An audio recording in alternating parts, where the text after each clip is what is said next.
یہ ضلع مظفر گڑھ کا رہائشی علاقہ ہے۔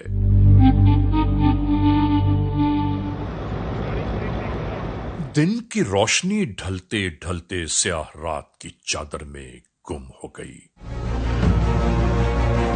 یہ دونوں میاں بیوی زندگی کے شب و روز یہیں اسی محلے میں کافی عرصے سے گزار رہے ہیں۔ ناظرین، شوہر کا کاروبار زندگی بحیثیت ٹیکسی ڈرائیور پرائیویٹ کار کے ساتھ منسلک ہے، جس سے ان کے زندگی کی ناؤ چلی جا رہی ہے، اور یہی اس شخص کی زندگی کے روزمرہ کے معمولات کا حصہ ہے۔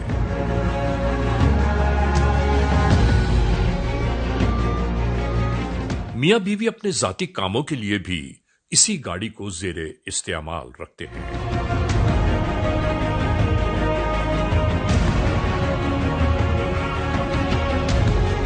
اپنے شوہر کو اسی طرح بہت ہی محبت کے ساتھ اس نے خدا حافظ کیا، جو واپس اپنی ڈیوٹی نبھانے چل دیا۔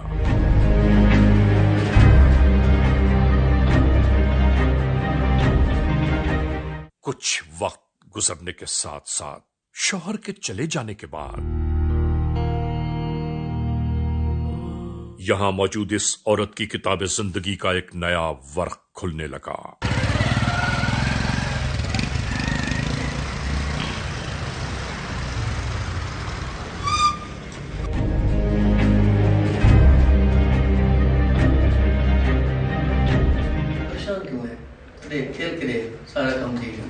یہ دونوں ایک دوسرے کے پرانے شناسا ہیں، جو اس ڈرائیور بیچارے کو اپنی زندگی کے درمیان ایک کانٹے کی صورت جانتے ہیں، اور اسی طرح شاید یہ دونوں مستقبل کے نئے منصوبے تیار کرنے میں مصروف ہو گئے۔ یوں ہی نہیں معلوم کتنا وقت بیت گیا کہ یہ بیچارہ محنت و مشقت کے بعد ایک بار پھر اپنے گھر کی جانب سکون حاصل کرنے کی خاطر لوٹ آیا، لیکن اس بیچارے کی زندگی میں شاید چین و سکون ہی نہیں ہے۔ دروازے پر دستک دی جانے لگی۔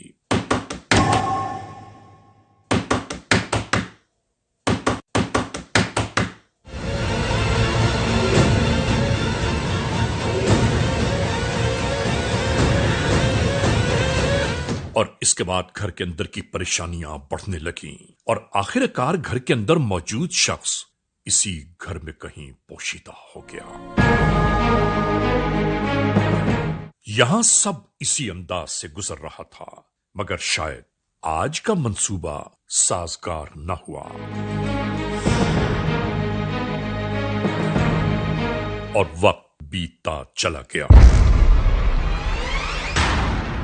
ایک شب یوں ہی شوہر کے چلے جانے کے بعد سلسلہ روز و شب پھر شروع ہو گیا۔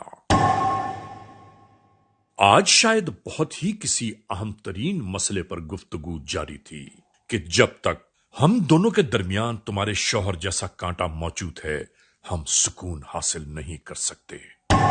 اور پھر جیسے یہ کسی فیصلہ کن مرحلے میں داخل ہو گئے۔ ناظرین، اس شوہر کے عین وقت واپسی باہر کچھ افراد جیسے پہلے سے اس کے منتظر ہوں۔ آنے والا تمام دن کی مشقت کے بعد تھکا ہارا اپنے گھر کی جانب آتا دکھائی دیا۔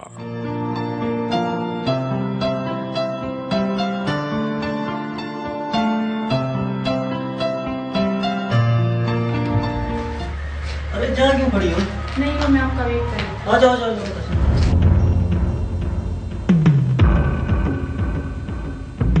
گھر میں داخل ہونے کے بعد اسے جیسے چین و سکون نصیب ہو گیا، مگر دوسری جانب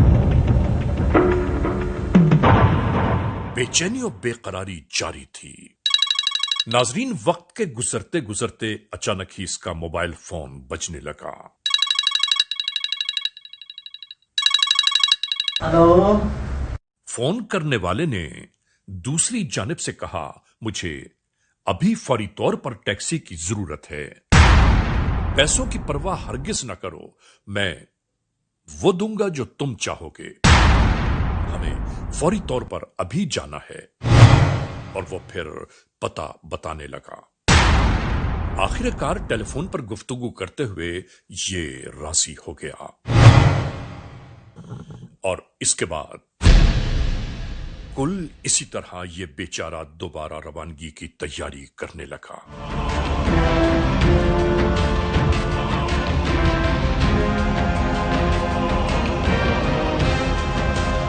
اس کو کیا معلوم کہ اس کے روانگی کے لیے اس کی اپنی شریک حیات نہیں معلوم کب سے منتظر ہے. چابی دے دو، میں جا رہا ہوں اب. ناظرین، یہاں ہم یہ دعا ضرور کرنا چاہتے ہیں کہ خدا تعالی جب رشتے عطا فرمائے تو اس میں سچائی اور ایمانداری ضرور موجود ہو. ٹھیک ہے، دروازہ بند کر دینا، میں جا رہا ہوں. پھر شام کو نہیں لوٹوں گا. ورنہ سوچئے تو صحیح کہ کسی کو بے ایمان ہوتے ہوئے دیر تھوڑی لگتی ہے. اور یہ چل دیا. 4 پیسے زیادہ کمانے کی خاطر ایک بار پھر اپنی ڈیوٹی پر جا پہنچا.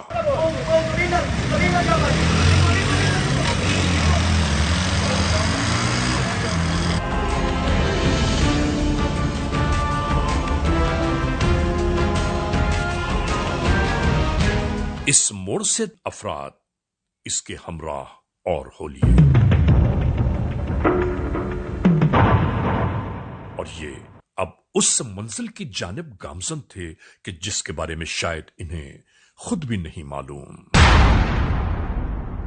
یوں ہی تمام افراد اس ڈرائیور کو ہمراہ لیے اپنی اگلی منزل کی جانب روانہ ہو گئے.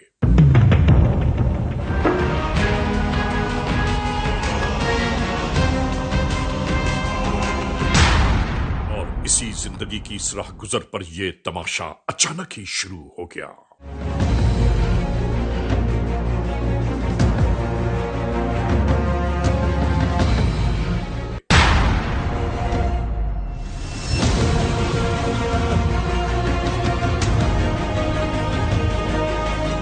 اور اس بیچارے کے ساتھ بے پناہ ظلم و تشدد شروع ہو گیا.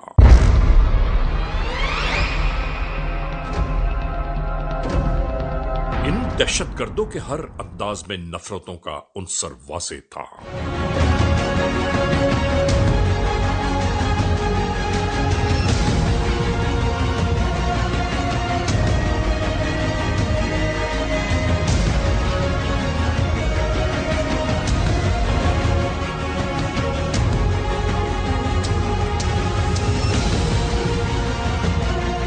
یہ معاملہ یہیں ختم نہیں ہوا، بلکہ اس نیم جاں ڈرائیور کو ایک بار پھر اوپر کی جانب لے چلے یہ درندہ صفت لوگ.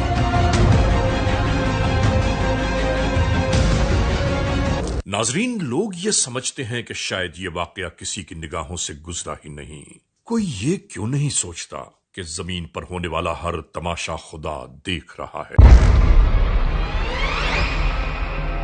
جس کا حساب ایک نہ ایک دن دینا ضرور ہوگا.